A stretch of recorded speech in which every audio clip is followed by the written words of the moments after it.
Okay, so I hope you agree that this has all been great so far, but I, for one, still have a lot of questions. So let me start by welcoming you to this session on surveys and alternative methods of data collection. And again, I'm Daniel Goroff from the Alfred P. Sloan Foundation, and it's my privilege to be moderating this session. So we've been hearing that economic measurement is really evolving in astonishing and very promising ways. Um, On the one hand, traditional survey-based approaches remain foundational, and I, for one, still appreciate sample frames and probability surveys. But on the other hand, these new data collection methods that are high-frequency online panels, administrative and big data, mixed mode surveys, mobile and passive sensor-based measurement, these are all opening up really fresh opportunities, but they're also raising really deep issues about bias and representativeness, comparability, privacy, and inference. So as we think about the economy in the 21st century, our measurement toolbox really matters more than ever. So this session is therefore dedicated to exploring how surveys and alternate data collection methods can complement each other, what trade-offs this entails, and how we might blend approaches to strengthen our measurement of critical economic phenomena. We have four remarkable panelists, and I'll introduce them one at a time so they can kick us off with about 10 minutes or so each. And then we should have lots of time for good questions. And I still have a few. So first of all, I want to turn to Stephen Davis. He's a senior fellow at the Stanford Institute for Economic Policy Research, SEPR, of course, and a senior fellow at the Hoover Institution. He's been a leading figure in labor markets, business dynamics, and measurement and uncertainty. And so, Steve, we look forward to hearing more about designing and interpreting new data tools.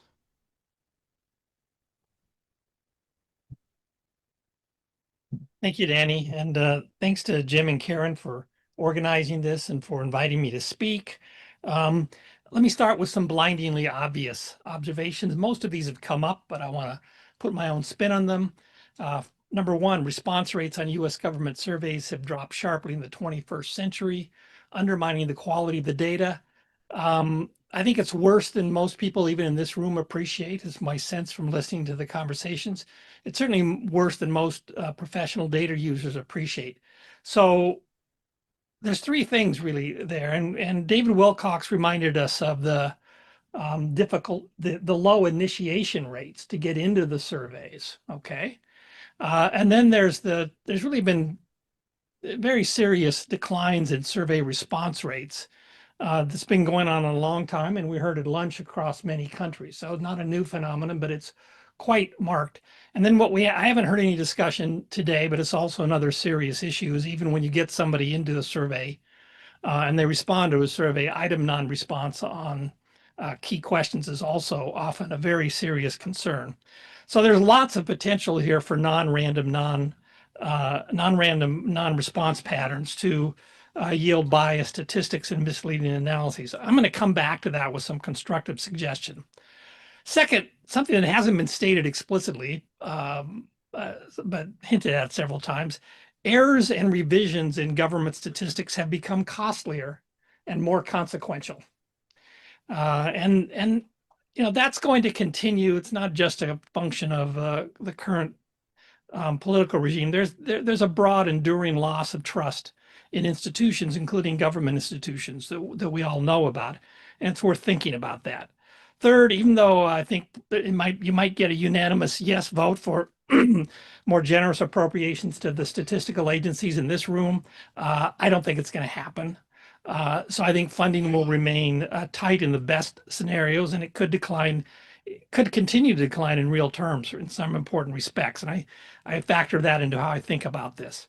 Number four, non-government sources of microdata and statistics on labor. Some of this got cut out. Labor markets and the economy more broadly. They've grown enormously. We've heard a lot about that already. One thing we haven't heard too much about, but I suspect we're going to hear from John Leer, is that commercial enterprises now produce survey data using a rather different technology for constructing good samples than government agencies do. But these survey data often rival or surpass government survey data in scale, scope, and certainly an ability to adapt quickly to changing circumstances. And last, this is a point that's been made many times, but I'm going to come at it from a slightly different angle. The data and statistics from these NGS, as I'll refer to them in government statistics, they differ greatly in their strengths and weaknesses, and there's more that we can do to to exploit that fact. I'm very much in the camp that that we need to look to both commercial survey sources and government survey sources to get the best of both worlds. I think this came up a bit in one of the questions today. Look, some people dislike or distrust for-profit enterprises. They're going to be systematically selected out of the, perhaps at least this is a testable hypothesis, out of the private sector surveys. But you know what? In case you haven't already figured it out, some people dislike and distrust government organizations, and they're going to be systematically selected out of responding to government surveys. So I think my working model, and this is very much testable and quantifiable, and I think should be, is that the commercial firms that operate surveys as their core business model, I'm not talking about firms that are using the digital exhaust stream from as a byproduct of their other business, but for whom the getting good survey data is at the core of their business model. I think they're probably drawing systematically different people into their samples somewhat than the government, and vice versa. They're both probably missing or underweighting part of the population, and we'd like to know about that. So in light of these observations, what should U.S. statistical agencies seek to optimize? So there's two possibilities, and I think the mindset, often not stated explicitly, is really 1A. Their business is to optimize in some sense the quality and informativeness of government statistics. That has multiple dimensions to it, given their available resources.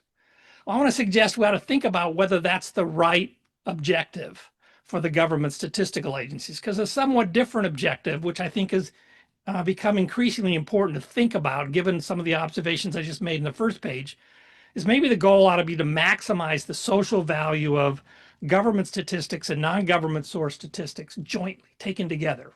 Okay, and I'll have a concrete, let me get to a concrete example of what that means. I'll just jump to 2B here. So it's been observed many times that a weakness in many of these NGS statistics is their underlying source data are of uncertain or doubtful representativeness of the population of interest. Okay, yep, that's right. But rather than just say that's a problem, I would encourage the statistical agencies, because what they really have that's the gold standard, by the way, I want to digress here. I do not think of government survey statistics as the gold standard these days. The bronze standard, maybe. What is the gold standard that's in the government and is not going to be reproduced in the private sector is the underlying sample frames that they have, which are unparalleled, okay? So one possibility is to cooperate with commercial enterprises to bring their survey and other micro data, including individual level personally identifiable information, into the federal statistical system. And do what with it? Compare their data to data in the core frames that underlie things like the ACS, CPS, CES, and then use the comparisons to learn more about what are the key aspects of underrepresentativeness in the private sector sources, but also in the public sector sources. Okay, they're both problems in my assessment. How serious a problem remains to be seen. So this is a way to exploit what the government really has as a unique resources, namely their universe record databases that form their core sample frames, cooperate with the private sector to improve both the quality and the social value of the statistics produced in the public sector and the private sector. Now, I want to turn to the current employment statistics program. It's come up many times. It might be the single most market moving, important,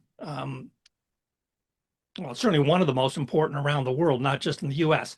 And I want to put a number of reforms on the table. I'm just putting these out there to float them. Some of them I actually think are a good idea. Others might be a step too far, but let me put them out there. We've already heard about benchmarking to administrative sources quarterly rather than yearly from Decker. The BLS has apparently considered that and rejected that. I'd like to know more of why. Why is it that the March statistics from the states are more trustworthy than others? Okay, and there's a lot of problems created by the annual benchmark revisions, just because they can sometimes be big. Second, David Wilcox showed you this picture, which I'm delightful to see, that showed you the initial round of responses to the CES are quite low, 60%, if I can recall right. But the second and third round responses are much higher. Okay, well, that suggests that you could get much better survey based in the initial CES release by pushing the release date back a week or two. Okay. Now, 10 years ago, I would have said, well, why would we want to do that? Some data is better than no data. But then I want to remind you of the point I just made at the outset of my remarks, that the costs and the consequences of not just errors, but revisions, large revisions in the data have increased in the environment. And that's probably going to be with us for some time. So let the private sector folks make the early initial estimates, is the idea, and revise those and release government statistics that you have a little more confidence in, that won't be subject to such large revisions. Okay, third, I think we also heard a little bit about this. It's worth exploring where we can just replace survey data with private sector payroll data. I suspect we can do that in some industry sectors, if you can get the cooperation of just a handful of the largest payroll service providers. And then the really radical proposal to think about is, should we just drop the CES survey-based data entirely and move to a model that relies on the underlying administrative data to which they are benchmarked annually and in principle could be benchmarked for quarterly. There's also a case for phasing out surveys, and a broader case for phasing out surveys and individual survey questions that elicit information that's also available from high quality administrative and commercial sources. The flip side of that is that surveys should focus on concepts and objects that cannot be obtained from administrative sources. So more attention to expectations, perceptions, attitudes. Now I want to give some concrete examples of non-government statistics.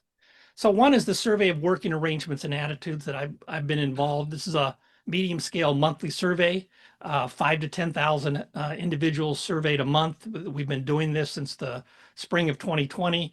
We is Nick Bloom, Jose Maria Barrero, and I, and we have a few RAs, part-time RAs. So we are riding on top of this commercial ecosphere, designed to do surveys that we'll hear more about from John Leer, I think. The thing I want to make 2 points here. We're doing this on a shoestring budget compared to government statistical agencies. I think I will claim that in the early months after the pandemic, the best available statistics that ran for more than just a single snapshot or so were from our survey. If you look at this paper that I've mentioned here by Buckman et al., where we go through about 10 different sources of information on working arrangements in the wake of the pandemic, it would have been I think my sense, you'll have to read the paper, it would have been impossible to obtain a good read on what was happening to working arrangements in the spring and summer, and even later of 2020 from government sources. You needed to turn to these alternatives. We heard earlier about the really impressive effort to do image recognition technology to fill out housing starts. Well, I've done there's a much simpler version of that, which I think ought to be rolled out at large scale, which is, instead of trying to classify images, classify text. So a bunch of us have worked with Lightcast. They're one of these firms like Indeed that scrapes the universe or tries to scrape the universe of job postings, deduplicate them, and so on. We have a cooperative venture with them where we get their raw data on job postings. So this is millions of postings per month in the United States alone. We developed well, I put large language model here, but it's not a frontier large language model. It's a distilled version of BERT. For those of you who know about this, this is a language model that you can actually manipulate yourself. It's been pre-trained, of course. You can further pre-train it. You can actually train it on human validated classifications, which we've done. And so it's in the spirit of the housing start thing, but it's much simpler. You can, in the sense that at pretty modest cost in the tens of thousands of dollars, you can train up a model that will be extremely accurate at classifying job ads as to whether the job ad says this job offers some scope to work remotely. Okay, that's what we're doing here. So it's a binary. We've tried trinary classifications. The thing about these data are that they are extremely granular. You can make them extremely granular. And I've tried to illustrate this across cities and across industries here. We entered into this relationship with Lightcast. The Memorandum of Understanding gives us the right to use the data for research purposes in the standard manner, also to publish a bunch of statistics like the ones you see on this page. What does Lightcast get in return for it? Well, they get some brand awareness, some thought leadership. They get to use our algorithm that we developed for their own commercial purposes. So the MOU has restrictions on how granular we can get in what we release publicly, because they want to sell some of that stuff if they think our algorithm is good. So there's ways to cooperate, and I'm not going to try to explain this paper in 1 minute, other than to say it's possible to use supervised machine learning applied to integrated data sets that combine financial outcomes with things like 10K filings in the SEC to learn a lot about what's happening in the macroeconomy and why, and to actually even predict the cross-section of firm level outcomes. This is an attempt. This is an example of that. But again, I'll stop there. Thanks.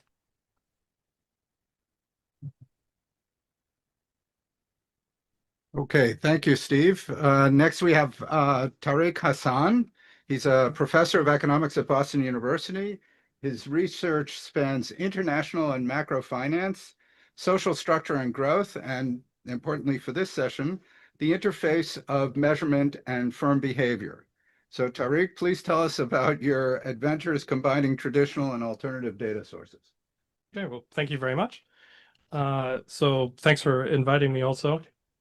Can we put this up? Do I have to do something? Oh, okay, good. So I'm gonna talk a little bit about the work that we've been doing on text. We've focusing on earnings calls. The idea is to use corporate earnings calls and other texts that firms produce as part of their daily decision making for analyzing what's going on in the economy. And essentially, the way I want you to think about this is that a lot of the statistics that we use ultimately come from accounting and earnings releases.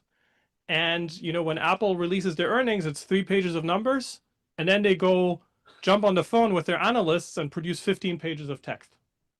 So there's a one-to-one correspondence between the accounting numbers and the interpretation given by decision makers to these numbers. And what we're looking at is the interpretation. So this is a way of capturing opinions, preferences, expectations of key decision makers, and therefore also of tracking the expected, ongoing, and realized impacts of economic shocks across firms, countries, and sectors. It's available almost in real time, and what excites me as an international economist, it's internationally comparable. So earnings calls today are the primary channel through which sort of the management team informs investors about the goings on in the firm and its challenges. If you don't know about this, it's like 20 minutes of presentation by the CEO or the CFO. And then it's almost like, imagine like being in the room with your referees and they ask you questions about your paper. So they basically have the analysts there asking them questions about, and they need to answer. these are quarterly data for, it's actually now 15,000 firms in 90 countries going back to 2002. And again, you can merge this directly with CompuStat and CompuStat Global. So it interfaces very well with what we're already doing. Now, across papers, we've developed some very simple methods, much simpler than what Steve was talking about, for working with these data. So the general idea is that the time the earnings call participants spend discussing a given topic reveals how important that topic is for the firm. And I'm going to focus today on like 3 basic measures. Topic exposure is the share of sentences in a given call that mention a given topic. Topic risk is kind of the second moment of impact of that topic. So it's the share of sentences that mention your topic and a synonym for risk or uncertainty in the same sentence. And topic sentiment is the share of sentences that mention your topic with a happy tone minus the share of sentences that do the same with a sad tone. Okay, so let me kind of show you some, like one very simple example of this is I'm just going to count what share of sentences in earnings calls are about risk or uncertainty. And you know, if you know the time series of the VIX, this looks pretty much like it. Okay, you see the Great Moderation here, and then the global financial cycle, global financial crisis. Then you see the European debt crisis, COVID pandemic, and so forth. And right now it's going up for trade again. Now, the big difference to the VIX is that I can decompose this in a very granular level across firms, countries, and sectors, and also by topic. And I'll show you how to do that in a second. The other thing is that everything that we do here is self-labeling. Okay, so there's no like generating a time series and then Googling on what happened on that day. Instead, for each of these peaks in the series, you can go and click on it and see what did people say and label accordingly. So self-labeling graphs. So one example for this is the share of the sentences in the previous picture that are about Brexit. So how much of a driver of aggregate uncertainty is Brexit? Well, here's the answer. This is the discussion. This is the time series of discussion of Brexit risk among non-UK firms. And again, you can label these here by what is being said. And think of this as like conducting a survey, but basically at very low cost. And you can also basically go back to historical data and conduct a survey there without any hindsight bias in a sense. Here's an example of Italy. This is Italian country risk.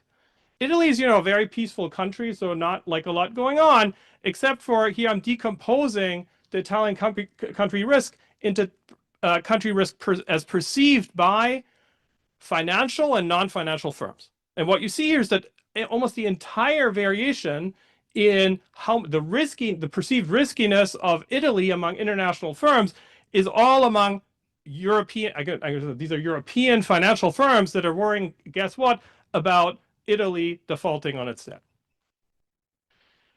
Taking this one step further is I can do a taxonomy of risk by looking at these. This is a picture for US firms. And I'm now looking for all the mentions of risks in the earnings calls on aggregate. And I'm showing you how important different drivers are of risk over time. So we have like Brexit here. Then we have Brexit, US firms discussing Brexit. Then we have trade, like Trade War I, Trade War II. We have AI, Russia, supply chain, inflation, and COVID. And what's nice about this is when somebody says, oh, this shortage of rare earths is like the worst thing that ever happened to the economy, is you can say exactly how bad it is compared to other things. Here's the country risk profiles for each country doing the same thing in the cross-section.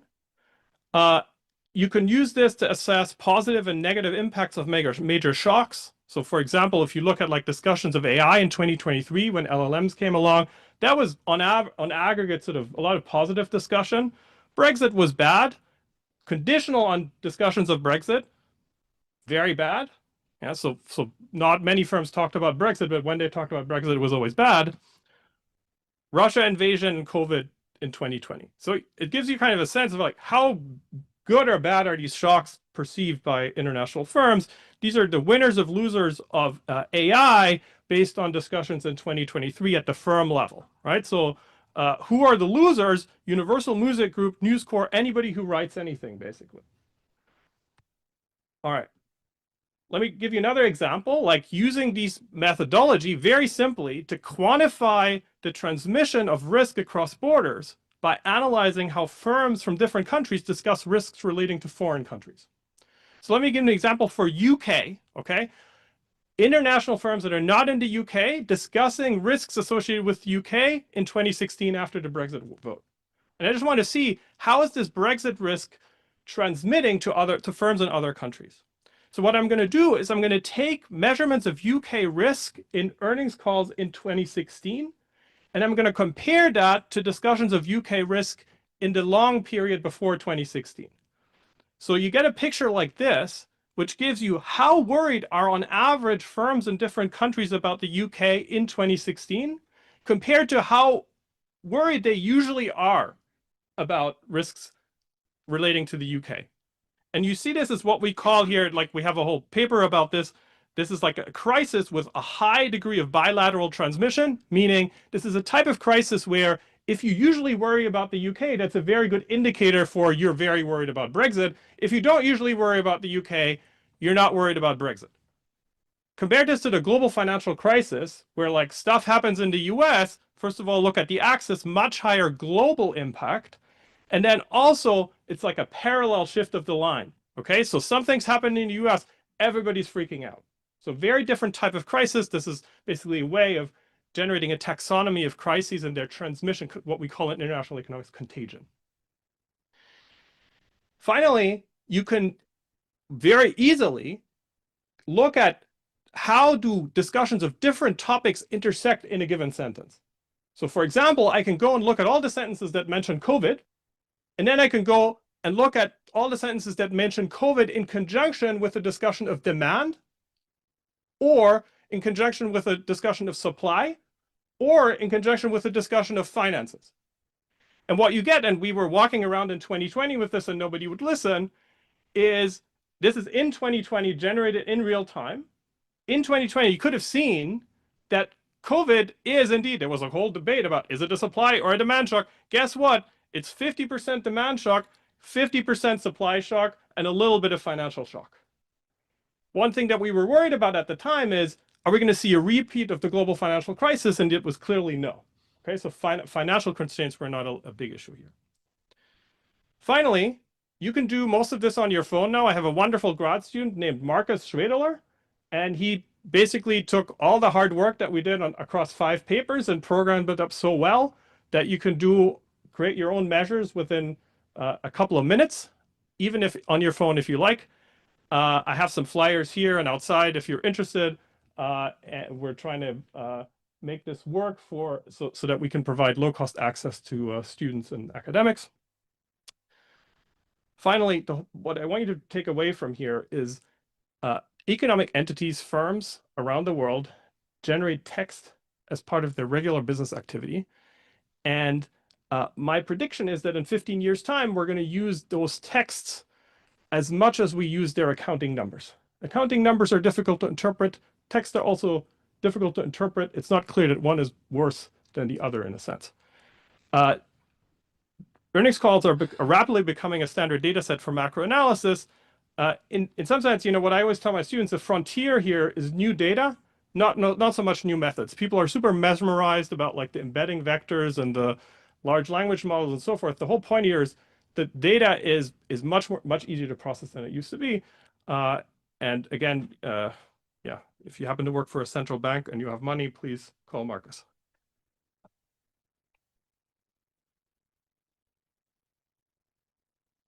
Okay, thank you, Tarek. John, you're up. John Leer is the chief economist at MorningConsult. He oversees global economic research and high-frequency online survey data collection and data validation. He's worked on advancing the design of online high-frequency large panel or multi-panel data collections. And John, we're eager to hear about what the future looks like to a practitioner. Yeah, my pleasure. And I am eager to see my presentation. No. This is the moment I was dreading. Do you know, is Rob around? Desktop? He emailed me saying. I think you're on the jet desktop. No.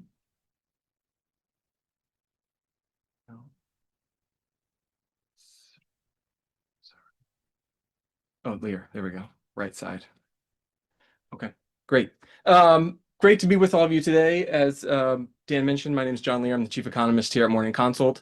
I'm planning on taking kind of a different approach, I suppose, than the folks who've gone thus far, who are bringing more of an academic perspective and bringing the perspective of a private sector practitioner, in particular, thinking about how I kind of see the world and how we think about building time series data sets, it's a non-trivial exercise to figure out how you collect, finance, validate time series, even in a private sector. So that's the focus here, and I'm calling it a blueprint for building private sector economic surveys, and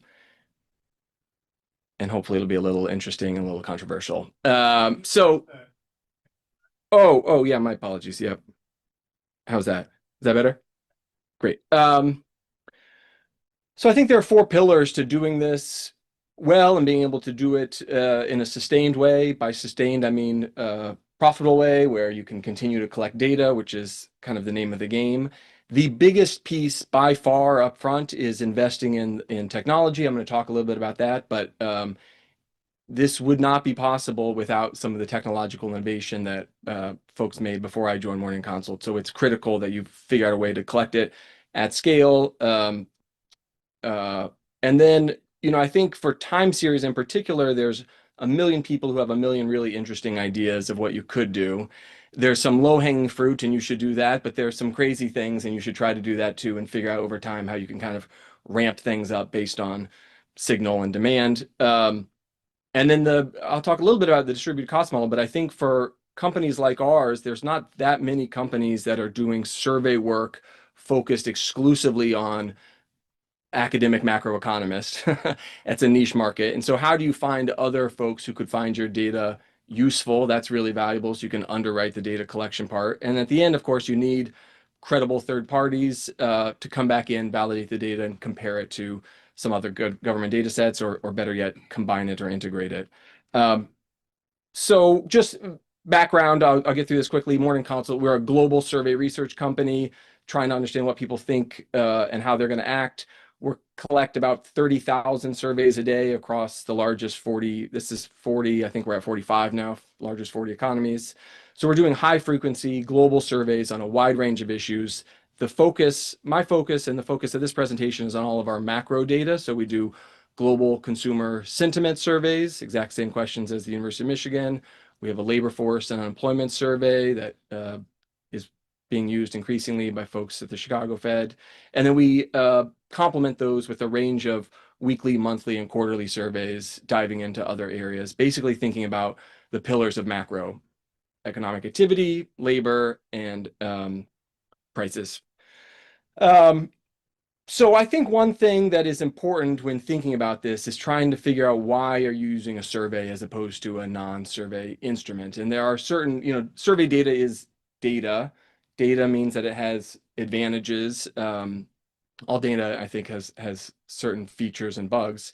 But some of the features, particularly of well-run survey data, are the ability to be representative of a population. We see that when we go out and dive into some of these other alternative data sets and we struggle to figure out how to weight them up. Timeliness, I think, is also a feature of survey data. In both cases, representative and timeliness, I would say the Chicago Fed has been sort of a leading advocate of taking MorningConsult's consumer sentiment data, our unemployment index, and some of the other labor data, turning that into high frequency nowcast. The other things that I think are, there's a game out there, which is, can you use surveys to forecast what the government does? And that's valuable. There's more to it, though, I think, than that. And part of it is getting this kind of bird's eye view, right? So you can go out and look at, I'll be somewhat controversial. You can look at DoorDash grocery prices. That gives you a view of what's going on, right? That's not the full view.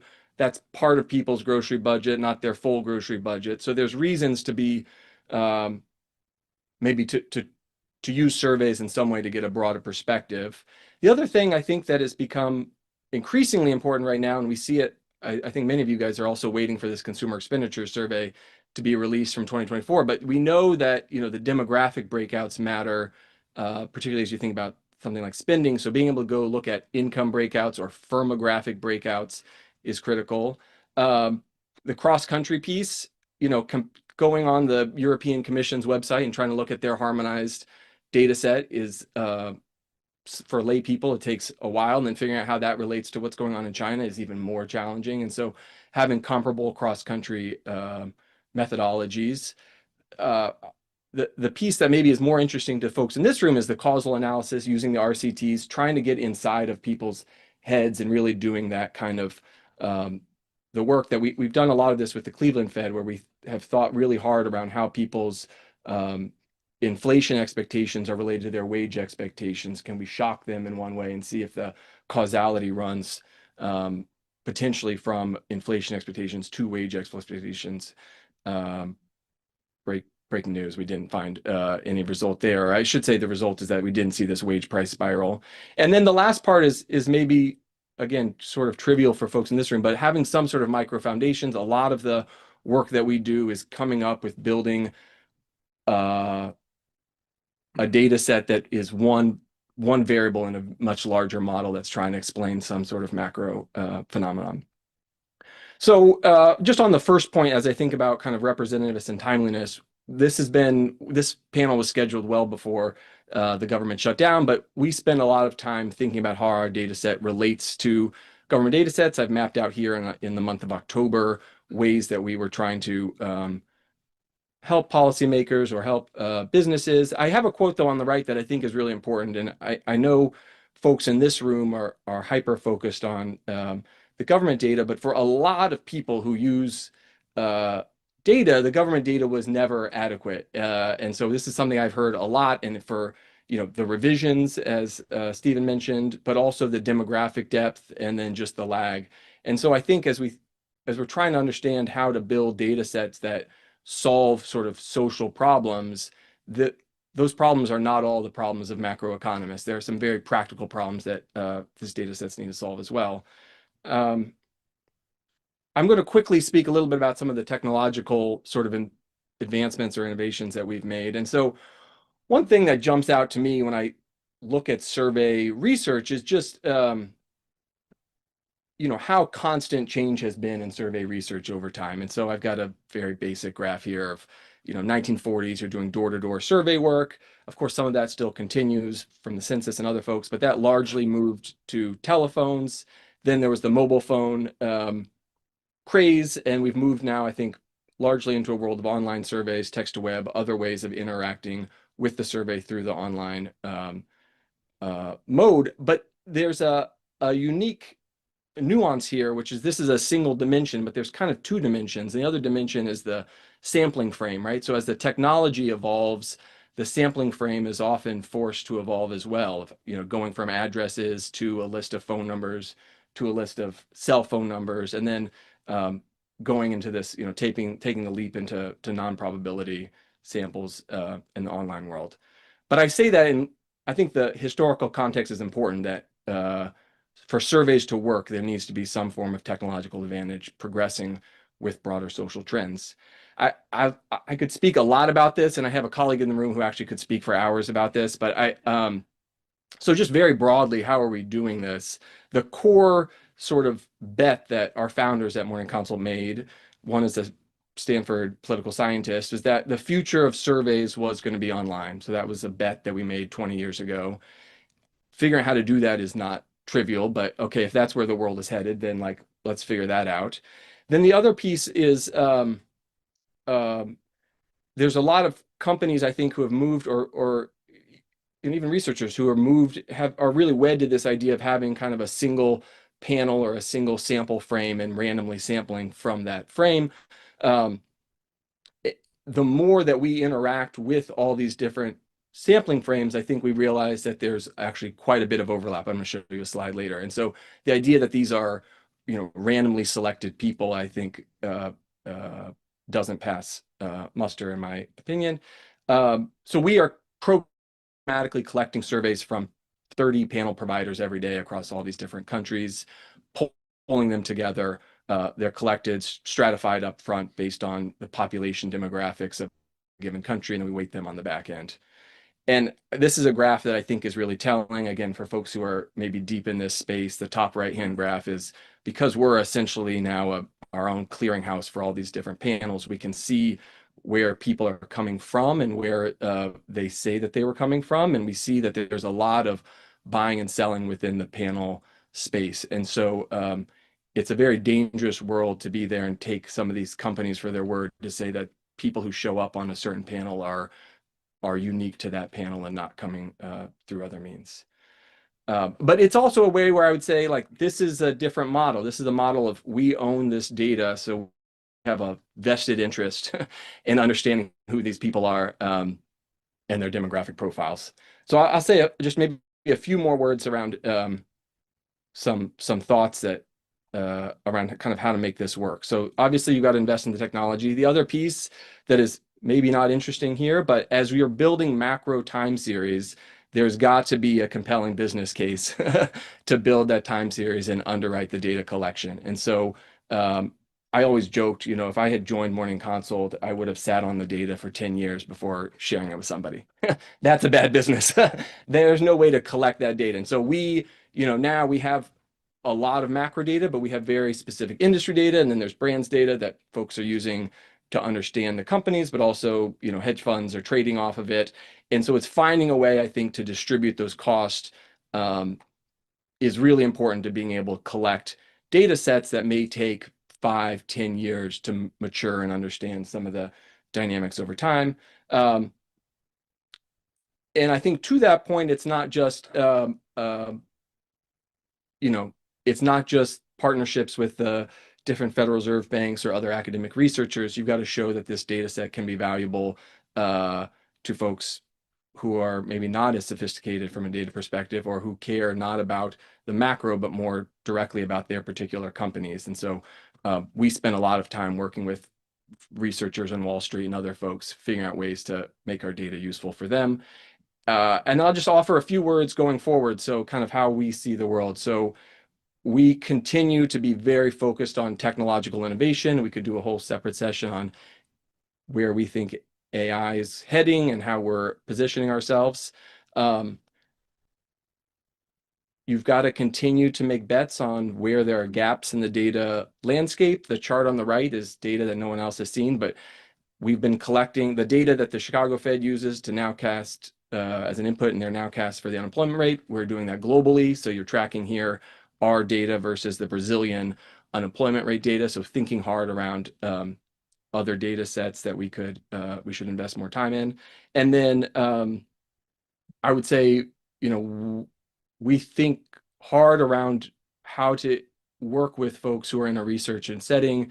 If folks are interested in doing this, send me a note. We're happy to talk and think about ways to collaborate productively.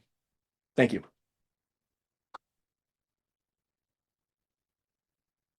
Thank you, John. And finally, Wilbert. Wilbert van de Klaauw is an economic research advisor at the Federal Reserve Bank of New York, and he's the director of its Center for Microeconomic Data, He's a labor economist and an applied econometrician whose research covers household finance behavior, expectations, life cycle labor supply, and survey design. So as a data user, Wilbert, what do you consider crucial about these new ways of data collection and analysis? 1 second. When you're ready. How do I get rid of this? Okay. It's probably on. Yeah. Is this good? You might want to full screen. Yeah. Great. Well, thank you very much for having me here. It's great to talk about the survey of consumer expectations. What my goal is here is to show that a very well-designed survey can yield really useful insights, and reinforce kind of what John just said about surveys, that they're really here to stay, despite all the challenges that we're facing. So first, a disclaimer that these are my views and not necessarily those of the Federal Reserve Bank of New York or the Federal Reserve System. So the last 2 decades have seen really a massive growth in the number of online surveys. And that's because, expansion of internet coverage and advances in survey designs. So this is a really important shift that really increase the flexibility and the timeliness of data collection. So it's a massive advance that's really important. You can change questions from month to month. So as things evolve, once you have a panel in place, in our case, it's a rotating panel, but you can add new questions, collect new data.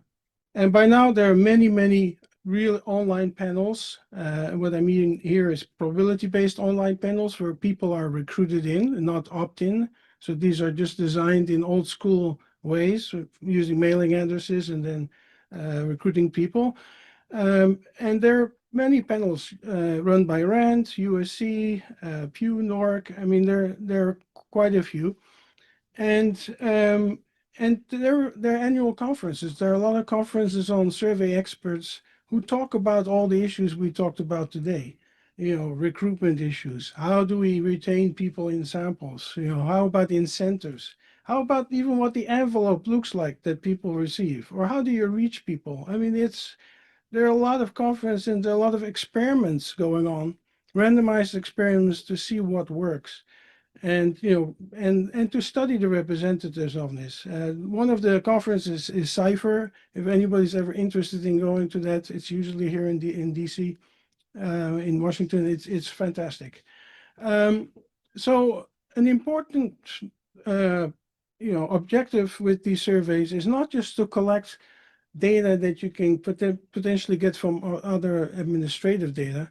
It's collecting data about people's perceptions and expectations and about shocks and surprises. That's really what drives a lot of behavior. So even though, yes, we could potentially replace surveys with objective administrative data, actually for behaviors, it's people's perceptions of their spending that matters, not their actual spending. It's what they think they did. And it's the same thing with expectations. So these things cannot be collected in any other way but through surveys. So expectation surveys have seen a revolution. There are now many, many across the world. There's a handbook of economic expectations. They talks about a lot of the research that has been done over the years on this.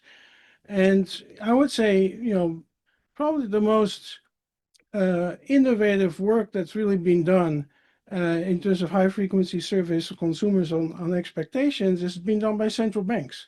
And if you look around now, there are many, many central banks that are run these surveys. There were, before the New York Fed did that, there were the Bank of Italy, and there are several other small scale experiments where they started collecting probabilistic expectations from people. We started it in 2013 after a 6-year development stage. So we did a lot of testing before we went public with these data. Then the Bank of Canada, the Bundesbank, ECB now fields a similar survey in 11 countries. Bank of Mexico, there are many other banks that are working on introducing their surveys. So these surveys collect on a monthly or sometimes quarterly frequency expectations about people's own lives, what they expect for themselves, but also for the economy. Why do central banks care so much about this? Well, it really supports the pursuit of 3 central strategic priorities. One, monetary policy. So we look at inflation expectations, wage growth expectations. So it allows you to link the two and see whether there's pass-through. Financial stability and macroeconomic forecasting. So we monitor home price expectations, that contributes to potential cycles, stock market expectations, labor market conditions, like looking at the tightness of the labor market, but also credit markets, what's going on there. And then the microdata is very valuable for economic research. So, to improve our understanding of how people form expectations and how they update these expectations and then how they affect behavior. And that data and the analysis we're doing really informs macro models that used to rely more on rational expectations. So this is just a couple of examples from the survey. So here I'm showing 1 year, 3 year, and 5 year ahead inflation expectations. What these data then allow us to do is kind of monitor how inflation expectations evolve. To the measure to the extent to which they remain anchored, especially long-term expectations. You see here through the inflation surge and then the more recent tariff episode, you see relatively small changes recently in long-term expectation, but even through the big inflation surge, long-term expectations remained reasonably well anchored. If you look at uncertainty, inflation uncertainty, which is another thing we measure, that has gone up a lot, and then it sort of came down, but it's still somewhat elevated. And then we also run experiments, hypothetical scenarios, vignettes. There's a lot of things you can do in surveys, information provision experiments, see how people react, and that's all, you can use that also to look at anchoring.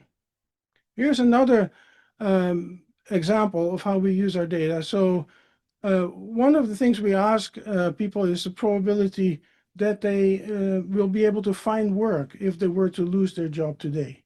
And we also ask the probability of being laid off over the next 12 months.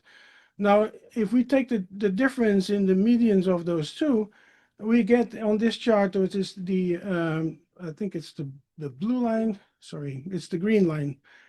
So the green line is the measure that comes out of the SCE. The red line is minus the unemployment rate. And the blue line comes from the conference board. And that's the usual jobs gap indicator that people look at. So as you see, they really move along very closely. And when you look even more carefully, it looks like our measure is somewhat leading the others. So again, it's an example of survey data, and these are not these are people's perceptions. They're really kind of forward-looking. Think of it as these are like forward-looking. What people are seeing now, they extrapolate from that. So again, very useful for us. Other things we collect are wage growth expectations, labor market transition, job search behavior. We also ask about job offers, including those that were not accepted, they were rejected instead. And some agencies are looking to adapt some of those questions in their survey. The credit access survey, that's a part of our survey, also looks at people's experiences in the credit market. So this is like the household version of SLOOS. So we don't ask the lenders, here we ask consumers, did you apply? Why did you not apply? So we also measure discouraged borrowing.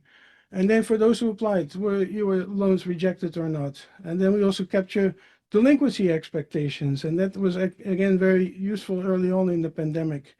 Home price expectations, so actually a wide range of expectations that we collect. And again, during the pandemic, it really allowed us to track how people were doing, how they were feeling, how they were using the stimulus checks. So again, having this in the field all the time is a really useful source of information. Finally, I want to talk about some opportunities and challenges. Opportunities, linking this kind of data to administrative data or like census, IRS, or credit report data. Recently, both Board of Governors and the CFPB have linked survey data to credit report data. So that gives a lot more insight, relating what people expect or believe or an experience to these other data is very valuable. Also in terms of sampling frame to see whether there are any biases or non-representativeness in the survey sample. Challenges, so we talked about some of these at length, declining response rate. By the way, in Rebecca's presentation, in the US, these rates have flattened out. I mean, there was very clear in the figures, they're flattened out, which is at least, maybe a more positive sign that they're no longer going down anymore in the US. And there's no evidence really that the quality has gone down of responses. And so, there are several cases like the PSID that have looked carefully at this. There's no evidence yet that, these declining response rates really affect the quality of the information collected. Of course, some groups remain hard to reach, like low-income groups. At the conferences that I mentioned to you, this is like a main topic of how do you reach low-income individuals. And there's lots of, approaches for that. And then finally, I want to point to the importance of survey design. Even small features of it can be extremely important. And when you make changes in it, it can be really important. And a good example of that is the Michigan Survey of Consumers, which of course is a great survey. It's been around for a long, long time. And when they switched interview mode, right? They went from phone to the web. They had a big composition change in their sample. Now, so even with weighting, you can't really correct for it unless you, in their case, what happened is that the composition of respondents in terms of political affiliation really changed a lot. So suddenly the percentage who affiliate with the Democratic Party, their proportion went way up, and independents and Republicans went down. If you look at people's sentiment and expectations, Democrats are much more pessimistic. They expect much higher inflation. So when you change that composition, you get a lot more volatility in your index, and that's exactly what turned out to be, in the Michigan survey. So here on the left chart, you see the proportions of self-classified political affiliation in the Gallup. So these are pretty constant over time, the shares, the political affiliation. And then in the SCE, now we don't ask people whether they're affiliated with different parties, but we see where they live. And at the county level, or even the zip code level, we can see whether it's a Democratic county or Republican or more in the middle. And again, in our survey, those proportions have been pretty stable over time. And then the right chart is the Michigan survey, and you see exactly at the time they change the web, the interview format, you start seeing this big shift. And so these things can happen. And you can prepare, you can run two surveys in parallel, but and you can't wait on everything. And so if you get like one thing wrong, it can move the numbers, and hopefully it will sort itself out. But these are the kind of challenges that are always there. And just want to point that out. It's not, surveys are not perfect, but you do your best. So thank you. Okay.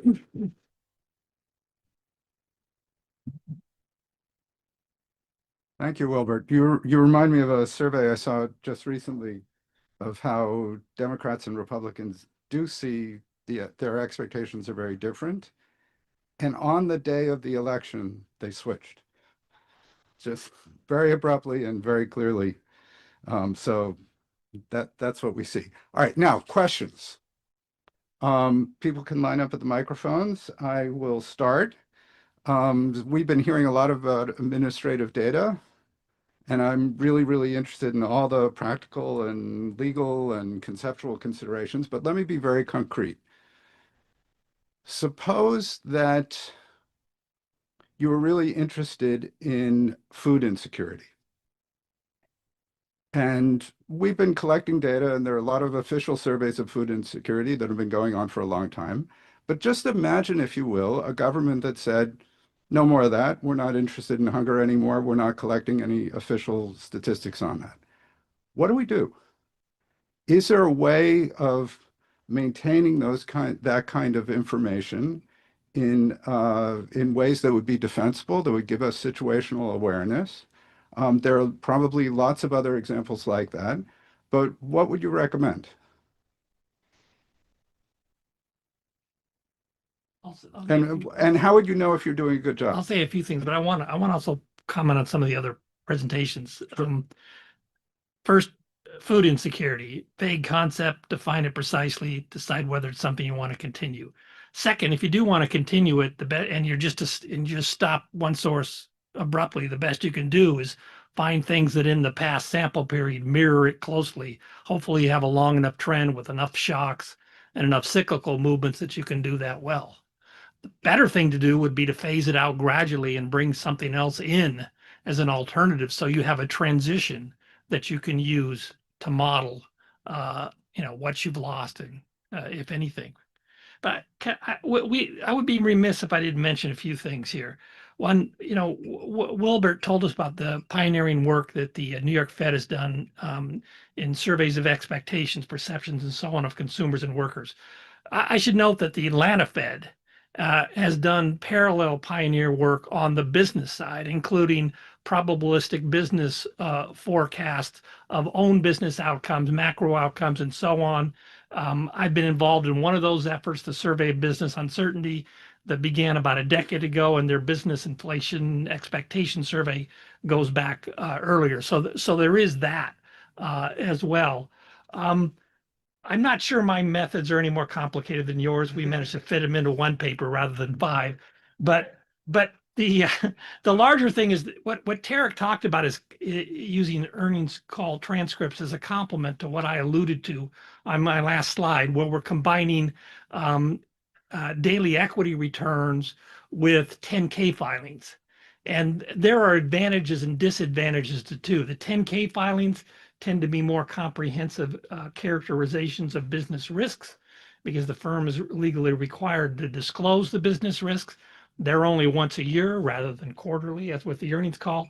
On the other hand, the analysis we do is designed to explain the cross section of firm level responses over time to big macro shocks that we associate with big movements in the stock market. So neither one kind of has a frequency advantage over the other. There's one more thing I want to say. This goes back. This goes back to something Jim Poterba said earlier today that's come up. This is about the history of the data collection. So we mentioned Herbert Hoover during his time as Commerce Secretary was a pioneer in gathering business statistics. And I'm the director of research at the Hoover Institution, the same Herbert Hoover. More than a century ago, it started as the Hoover Library and Archives to gather text on war and revolution on the ground at the time. So Herbert Hoover was also a visionary in the text as data field, and I just couldn't let that go unsaid. Other comments either on the panel or my question about how to continue things in the future? I mean, briefly, and Wilbert, maybe you're doing this as well. We've just been measuring this. So, I mean, my view is that there's a lot of great questions out there, and we should, if you can find a way to ask them, you should. So for the last 5 years, we've been asking identical questions as the USDA around food insecurity across the G20. The question for me that would get me really anxious would not be that survey. It would be, the census surveys. That's where I start getting, as somebody who does surveys, when you start thinking about, pulling back on the ACS, pulling back on the household survey, pulling back on the census itself, that's where it becomes very, very difficult to figure out how you define representative sample of the U.S. Yeah, just on food insecurity. So yeah, we have been fielding some questions in the past, and we'll do it again in December and in the future. But I think this is about there are these 5 core questions about how to measure, the insecurity, food insecurity.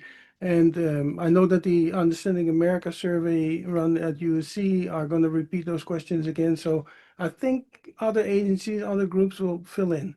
But I think they also asked these questions before, so there will be something to base in. Hopefully the transition will be okay and it will not be corrupted by some other differences between the surveys. But yeah.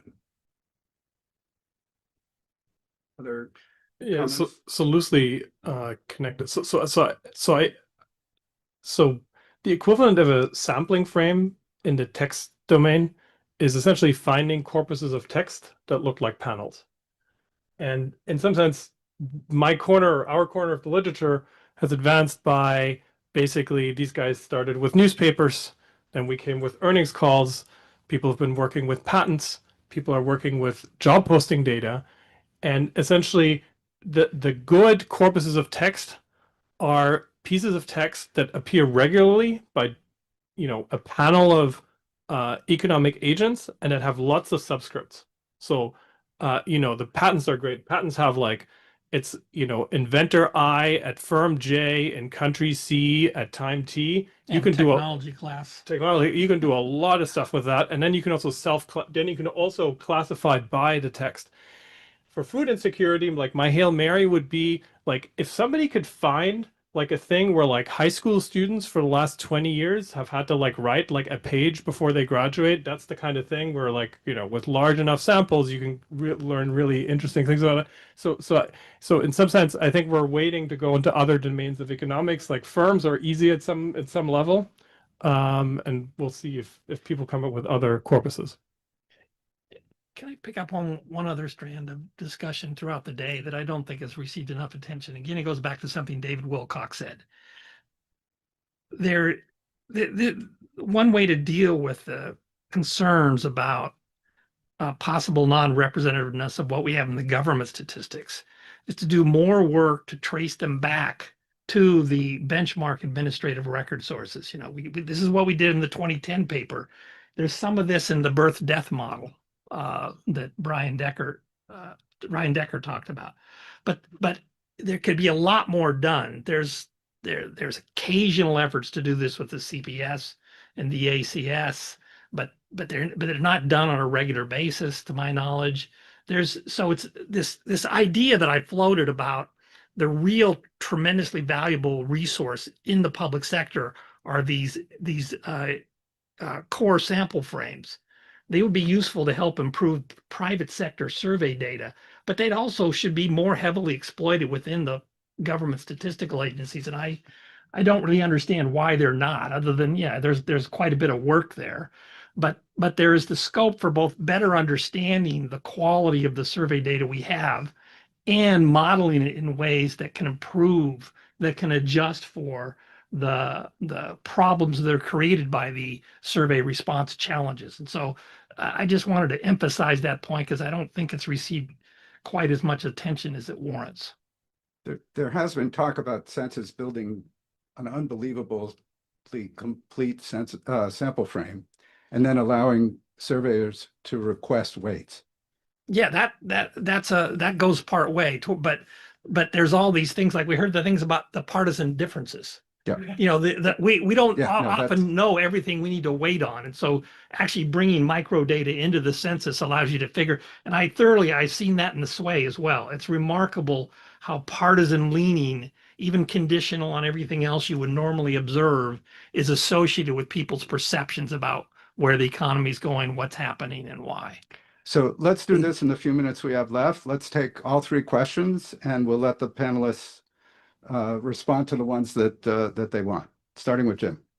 Two things. First, I think this discussion suggests, just as Danny's last comment on creating the master sample frame, I think as a research question, understanding better what such a sample frame would look like and then what the private sector needs is something we should try to spend some time on going forward. It's not a great thing to tee up for the panel right now. The question for the panel right now, there's a second one, which is, as an outsider to this, it sounds really tempting to say there are some sources of pretty good admin data that we can get in relatively real time. Let's focus our attention by bringing to bear some surveys that will fill in the weak spots along the way. I have this nervous feeling that, in some sense, what that's saying is let's go survey the things that we don't really know much about. So I wonder if anybody would want to jump in and say, do we know enough, or how hard is it to know enough to be able to figure out where you target the survey component to try to make up as to complement the pieces which you can't find with the other data that you actually recognize. Hold that thought and let's hear from Jay. So I'm curious if you can point to innovations that detect when respondents aren't telling the truth or have a strong incentive not to. I was thinking about this in particular with the discussion of earnings calls and thinking about the past couple of weeks with companies repeatedly saying that AI is why they are not hiring or why they are laying off people, and how much easier that is for a company to say than, oops, we overhired over the past few years. Like, that's a case where there's clearly, I think, an incentive to attribute layoffs to a reason that might or might not be the actual reason. So have there been innovations in assessing whether respondents are telling the truth or have an incentive to tell the truth? Great question. And Leo. So very quickly on your food insecurity. So given that we have a panel of receipts that includes the items that people are buying at grocery stores, you can actually just scrape those receipts for everything that they're buying. We tried to do that. It's a paper called Healthiness Index. If you just go SSRN Healthiness Index, you'll see that we actually tried to do the scrape. And we will see that items are, organic, broccoli florets, or we will see that it's a McDonald's hamburger. But that allows you to actually have from a representative panel what it is that people are eating. So that's one point I wanted to make. The second point is with our data, we actually do have a survey component that we run as well, but we have two things at the same time. We can ask people in the app, right? How are you doing? How are you feeling? And then we can actually see what it is that they're buying. And what I can tell you is consumers lie a lot. And so, we will ask questions like, where do you get your news and information from? And they might say MSNBC or they might say Fox News. And then I will ask them 2 weeks later, well, how are you feeling about the economy? And those who watch Fox News, pre-election were saying, I feel terrible. And those that watch MSNBC said, I felt great. And then you actually look at their purchase behavior and you see that there's no difference in their actual consumption, right? Like they're consuming the exact same ways all along. I think this allows us to actually gauge a little bit of bias between, what is it that people are saying versus what is it that people are actually doing. Okay, so let's start with Wilbert and go down the panel, and you can answer any of these questions or wrap up in any other way you want. Let me think about. Yeah, I agree that one way to tell whether somebody's telling the truth or maybe even just throws out random answers is to actually look at their behavior and see whether they act on, if it's in case in expectations, do they act on these expectations or is it just like noise? And you can even set up experiments where you can trigger certain reactions that should be correlated with what they had said earlier. So that's one way of checking. And this is not exactly truth, but another problem that's now happening in surveys is that bots are completing the surveys, and there are innovations, also in AI-assisted interviewing, where you can filter out, you can see whether it's a bot or a person. So I think we are developing tools for that. In terms of filling in weak spots, connecting survey data and administrative data, I think with survey data, it might point to importance of some demographics or characteristics of people like political affiliation that we didn't really think about before. And so maybe that's something, to consider for adding. I'm not saying that we should do this, but it could be some other characteristic that might be worth adding to the census and start, use that to build a sampling frame where you have that information. I'll tackle a couple of these. So maybe the truth and the bias piece I'll put together. I think it's not entirely true, but a pithy phrase would be kind of bias is in the eye of the beholder. Like I think a lot of times we often jump to conclusions to say that there was some sort of bias in the data if we see something that doesn't make sense. My preference, strong preference, and our kind of general rule is to actually not have that be a judgmental decision. One of the benefits of having, 10 years of data is you can do some sort of probabilistic assessment of what would trigger something as bias. I would also say, like, if you're waiting till the end of these surveys to figure out whether or not the survey is good, quote unquote, or not, you've probably missed it. There's a lot of work up front in survey design, sample design, survey design, in survey fraud detection, that's going to get you most of, I think, where you want to go, so that by the time people get through those screeners, you can take them at their word. Again, their actions and their words might disagree with each other. I don't know that necessarily means that they're lying to you. I think what we found is that there's a lot of, that rationality is maybe a more complex topic than we would appreciate. And then administrative data. Yeah, I mean, I think this is one of the areas, I don't know, Jim, if I totally understood your question, but I think there's a need to do a lot of surveys where you don't necessarily know what you're hunting for. And so some of this is a sort of, low frequency, low cost, I don't call it a fishing expedition, but you're trying to figure out what people say about, I mean, you mentioned politics, but there might be other dimensions that up front we just couldn't have foreseen the need to ask those questions on some other survey. And so in my head, I'm picturing surveys that are running at different scales and frequencies that allow for some level of experimentation, essentially, so that you can then go in and try to potentially adjust the administrative data. So a sign of a well-trained economist is that you suspect that people are constantly lying to you, right? So we all learn about cheap talk. So when we first started working on earnings calls, we thought that it was just that cheap talk. It turns out that in the case of earnings calls, lying really is not much of a concern.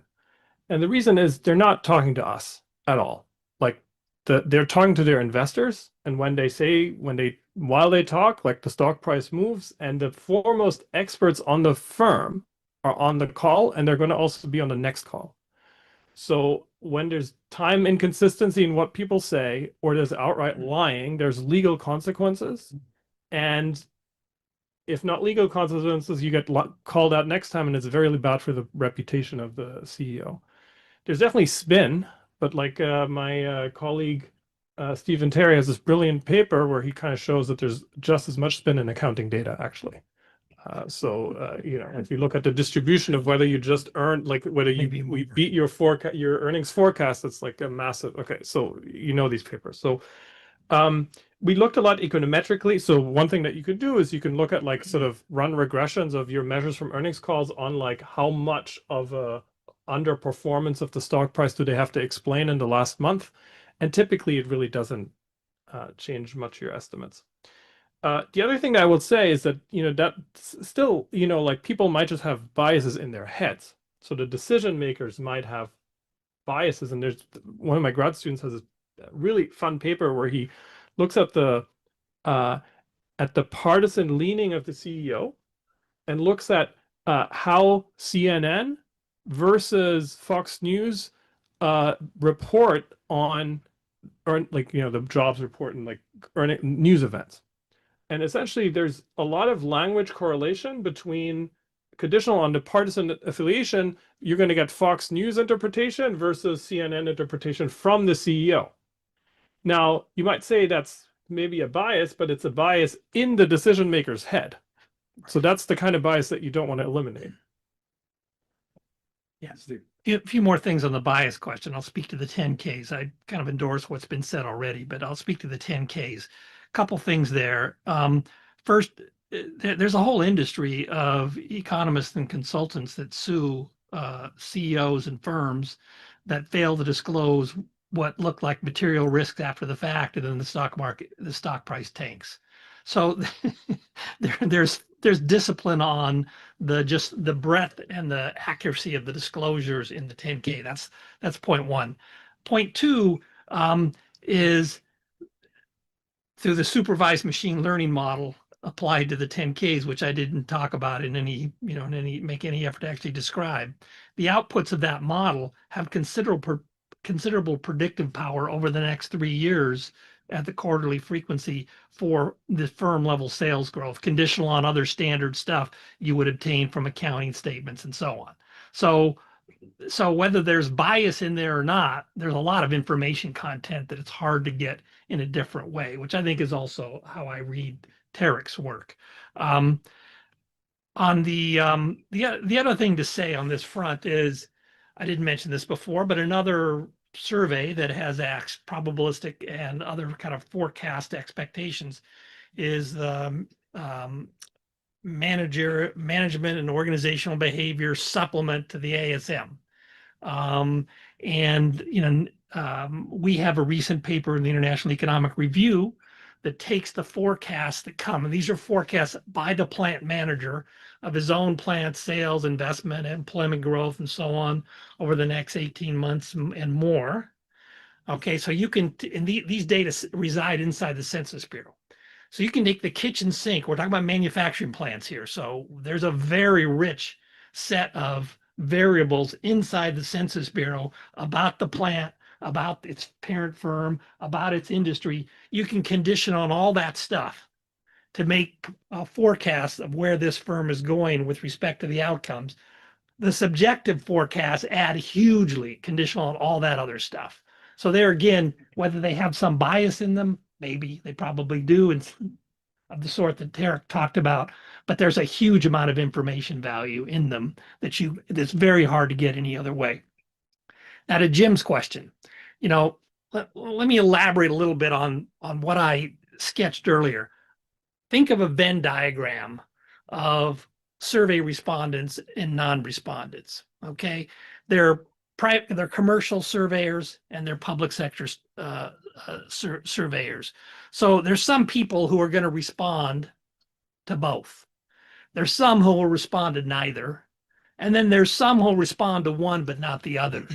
The point of bringing the private sector survey data into the inside the Census Bureau, for example, and figuring out who's in which one of those boxes is one way to tackle Jim's question, to just directly assess what are the characteristics, the observable characteristics of those who are responding to one, not the other. The other thing you can do is more directly in each, whether it's a public sector survey or a private sector survey, you can ask them directly about their attitudes towards responding to surveys. Okay. Now, if you really wanted to get ambitious, you would already have pre-identified which ones in, say, a private sector survey are not responding to the public sector. And so you wouldn't have to take their answers as to whether they respond. You would already know. And that would affect how you would design the survey instrument. So there really is a tremendous untapped opportunity to better understand who is responding to surveys and not responding and why. And as I've said repeatedly, I suspect the answers to that is pretty different on the private sector sides and the public sector sides, but that's a testable hypothesis. Okay, I could turn out to be wrong, or maybe I'm right, and there's some things we can learn to improve the survey effort on both the private sector side and the public sector side.